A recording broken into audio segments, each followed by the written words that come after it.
Hi అండి అందరికీ. ఈరోజు మనం పొటాటో రైస్ ఎలా చేయాలో తెలుసుకుందామండి. నేను ఇక్కడ ముందుగా కళాయి పెట్టుకొని అందులో 3 టేబుల్ స్పూన్స్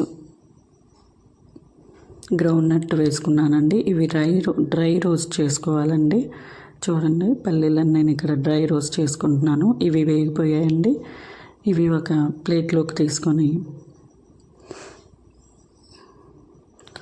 అదే కళాయిలో కొంచెం ఆయిల్ వేసుకొని 1 టేబుల్ స్పూన్ సరిపోతుందండి ఆయిల్. తర్వాత ఇక్కడ 1 టీ స్పూన్ ధనియాలు,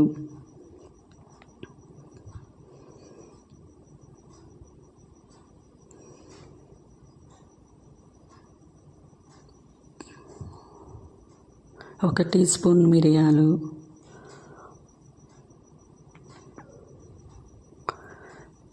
8 ఎండుమిర్చి,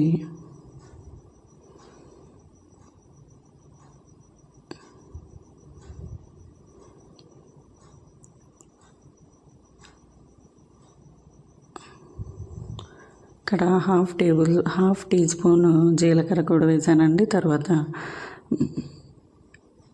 గార్లిక్ వేసానండి. ఇక్కడ వెల్లుల్లిని పొట్టు తీసి వేసుకుంటున్నానండి.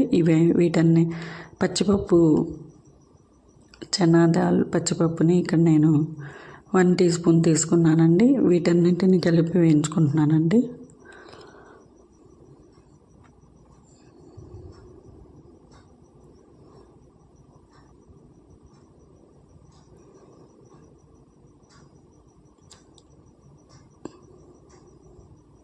ఇక్కడ నేను 3 కోసం ఈ అన్నం చేస్తున్నానండి.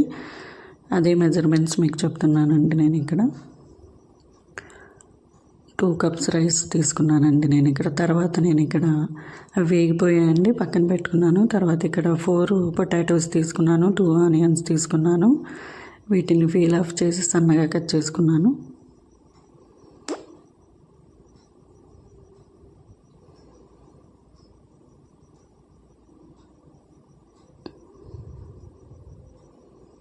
తర్వాత అదే కళాయిలో ఇంతకుముందు మనం వేయించి పెట్టుకున్న కళాయిలోనే మళ్ళీ కొంచెం ఆయిల్ వేసి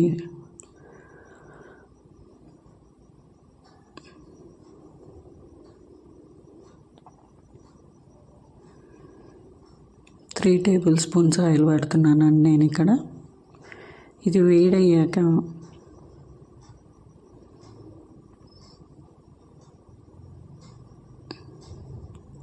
హాఫ్ టీ స్పూన్ ఆవాలు, హాఫ్ టీ స్పూన్ జీలకర్ర వేస్తున్నానండి.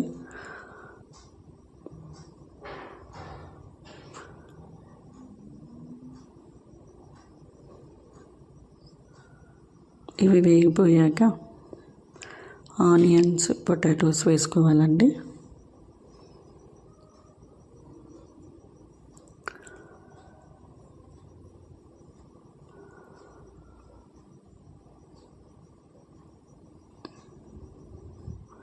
ఇందులో కొంచెం సాల్ట్ వేయాలండి.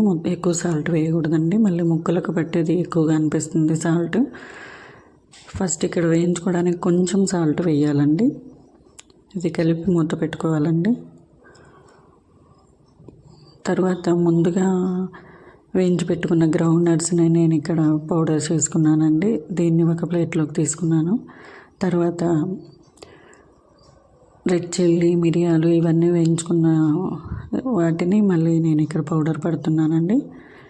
మళ్ళీ ఇక్కడ గ్రౌండ్ నట్ పౌడర్ని కూడా ఈ రెడ్ చిల్లీ పౌడర్లో వేసి మళ్ళీ ఒకసారి మిక్సీ పడుతున్నానండి.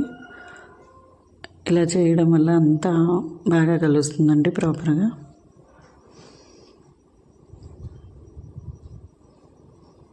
చూడండి, మొత్తం ఒకసారి కలుపుకున్నానండి. తర్వాత నేను ఇక్కడ ఈ రైస్ కోసం ఉడికించిన అన్నాన్ని తీసుకున్నానండి. నేను ఇక్కడ 2 కప్స్ రైస్ తీసుకున్నానండి. తర్వాత నేను ఇక్కడ గరం మసాలా క్యాచ్ వాళ్ళది వాడుతున్నానండి. చూడండి, ఇక్కడ ఆలు ఉడికిపోయాయండి.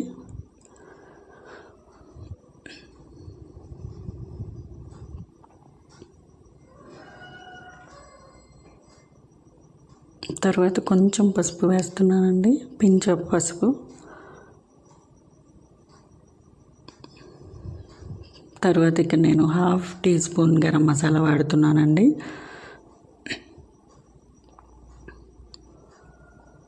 ఇంక ఇక్కడ మళ్ళీ ఏ కారం ఎలాంటిది వాడాల్సిన అవసరం లేదండి.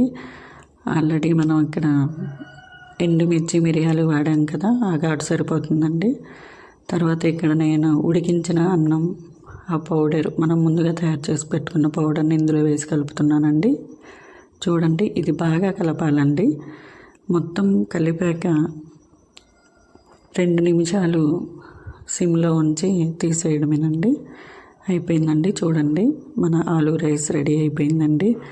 ఇది చాలా ఎమ్మీ టేస్టీగా ఉంటుంది. పిల్లలు చాలా ఇష్టంగా తింటారు కూడండి. చూడండి ఎలా ఉందో.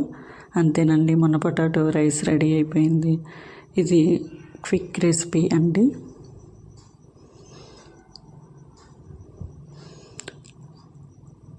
ఇక్కడ నేను చెప్పిన మెజర్మెంట్స్ ఫాలో అవుతే టేస్ట్ లెవెల్స్ బాగుంటాయండి. Please subscribe my channel.